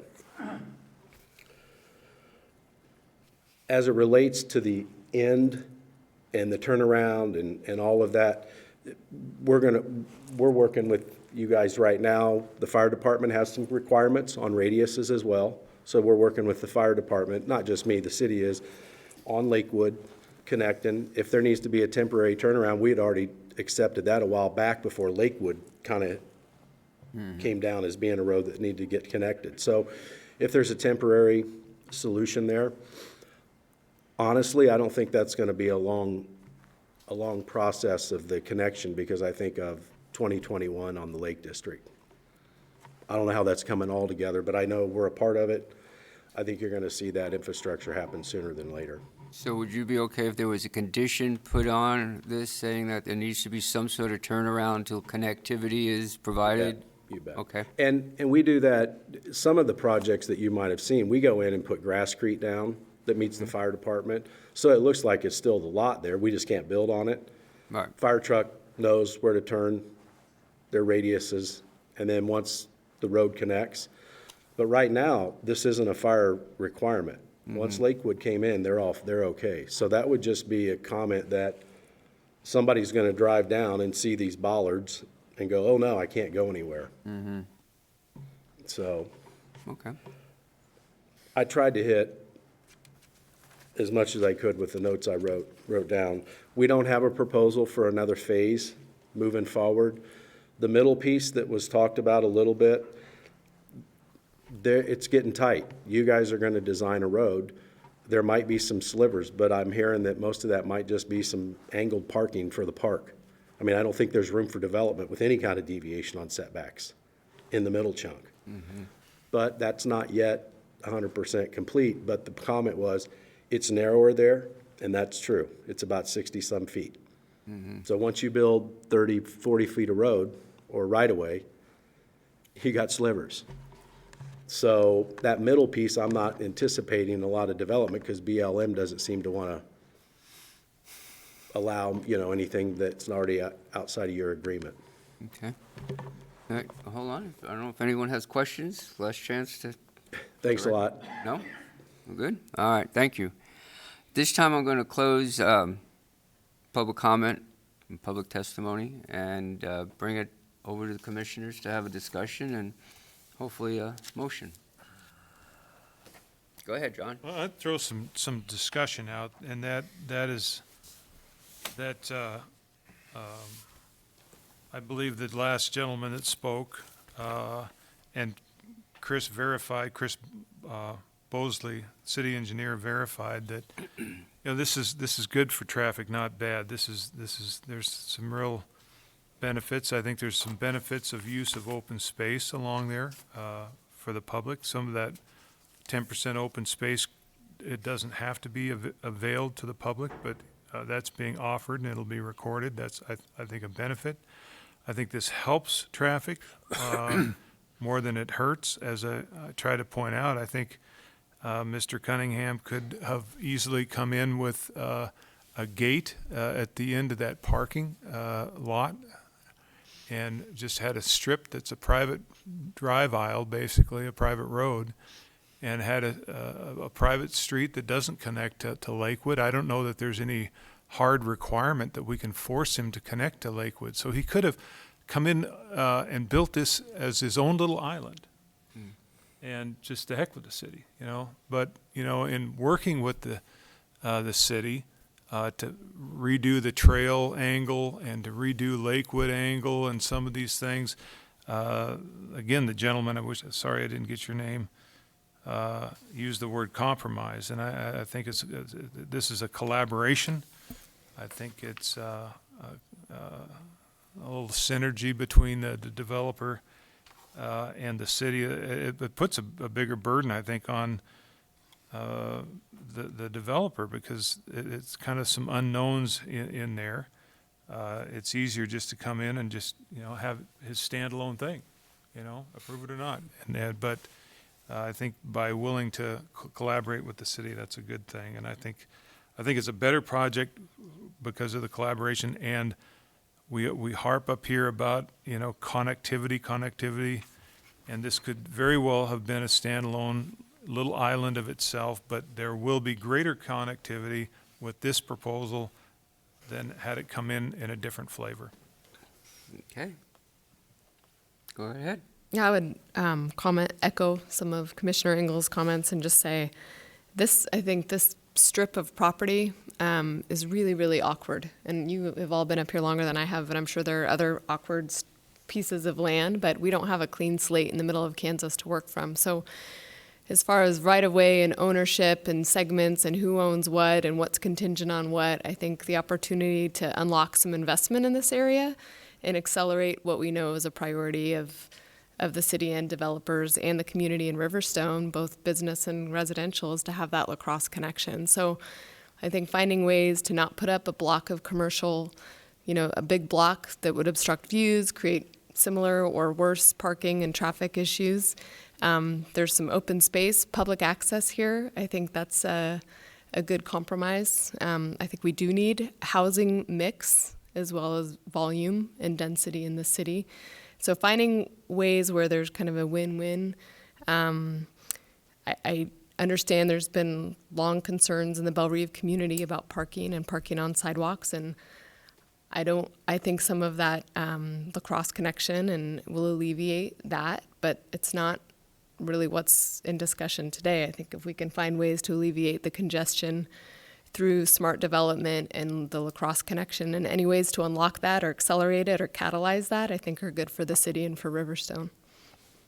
Yeah, thank you. I have Go ahead. a quick comment on all that too. I was actually thinking about this being a public street. What's the possibility of lining both sides, especially on the sidewalk side, which would be again to the north. And if I'm looking at this streetscape out in front of us, I'm assuming it's going to be where it looks like there's a strip of green to the top of the proposed Street A. And I thought, well, if we put in no parking signs, people aren't going to necessarily follow that. I think that's probably a given, especially when you hear those residents in Belle Reve and the challenges that they have. So I started thinking, maybe this could be added as an additional condition. Certainly like to ask Dennis if this is something that he would agree to go with. But I've seen some decorative bollards placed along the sides of the roads. You see them in Europe to keep traffic from trying to park on the sidewalk, so that there can be a delineation between the street, the curb of the street, and the actual surface of the street, and the sidewalk, so that it protects the pedestrian and then the trail users, as much as diminishing any opportunity to park on those sidewalks. And I think that might be a better way than putting up no parking signs and then hoping that there's an enforcement officer capable of coming out and issuing tickets. I mean, I think, in today's tight budgets, I don't think we have the manpower or the staff to go out and issue tickets just because, there's a problem. There's other things to police, in my opinion. So I think just to add a little nice feature, some decorative bollards along the side of the street, I think that might address some of those other concerns. Again, I'm only saying that knowing that this is really what we have in front of us, but I certainly want to take in everything that was said by the residents of Belle Rive and their concerns about parking on the sidewalks. So I think that this might, and with some alignment changes as being proposed, I think it'll definitely flow well, but anyway. Let me ask staff. I like what I see. Legal condition-wise, I'm not sure, but. Yes, if I may. So I think the great idea, but not so great for plowing and snow.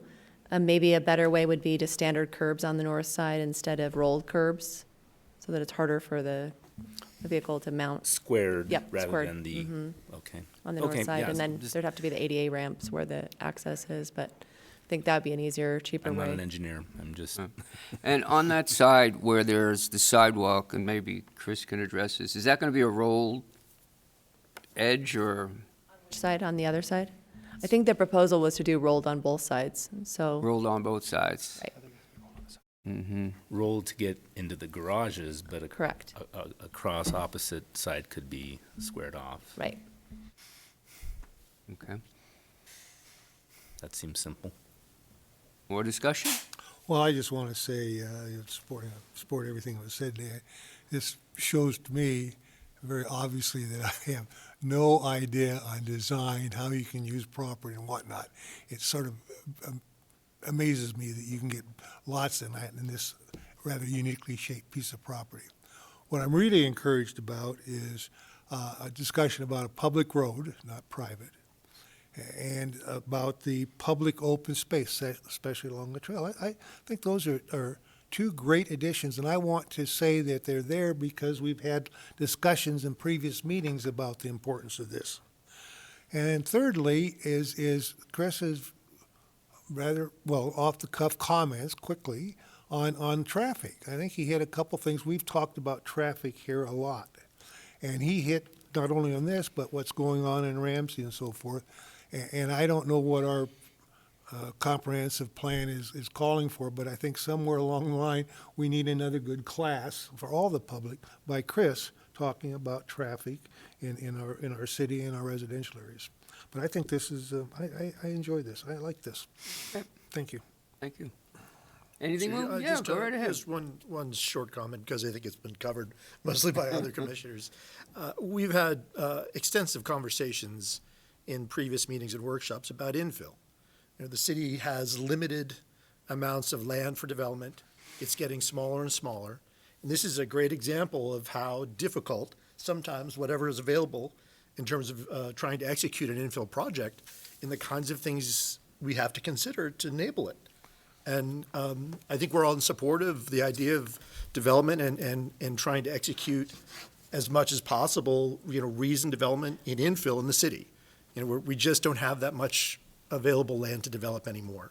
And I think this is a great collaboration. I think that's the way it was described, and I think it is. It seems to me it's been a very good collaboration. It's not going to solve all the problems in Belle Rive. Clearly, and my sense actually from the discussions around traffic is that this won't exacerbate. This may actually relieve some of the congestion and issues around traffic flow. So I'm in support of the project. I think it's a difficult effort to, again, execute infill on on a very difficult lot dimensionally. And I commend all the parties who've brought this project forward, and I certainly support it. Okay, great. More discussion? I would make a motion in the form of proposed findings and order for PUD 3-19 as a matter that's come before this Planning Commission tonight, October 8th, 2019. And there being present a person requesting approval of PUD 3-19, a request for planned unit development known as the Union. Applicant is Active West LLC. Location is 3.6 acre parcel located immediately east of the intersection of BB Boulevard and Centennial Trail. Proposed that the findings include B1 through B7 statements of fact in our worksheet, and the finding B8 that the proposal, B8A, that the proposal is in conformance with the comp plan, and our worksheet provides reference to a large number of comp plan objectives that this is in sync with. And I would say in particularly, it is strongly supported by 1.09 parks, which talks about open space, which this is supports strongly. Objective 1.13, the open space objective, is well supported. Efficiency and use of existing infrastructure, as Commissioner Rumpler points out, this is an infill type project that's using existing infrastructure largely that's in place already. We're infilling. That's a good thing. Capital improvements, 3.16, the infrastructure is all more or less, the utilities are in the ground and such. 3.18, it's strongly supported by transportation, in fact, and in that, as the city engineer attests, that this improves transportation flow and connectivity. And 4.02, well supported by the fact that city services are water, sewer, all those things are pretty much available and able to serve immediately.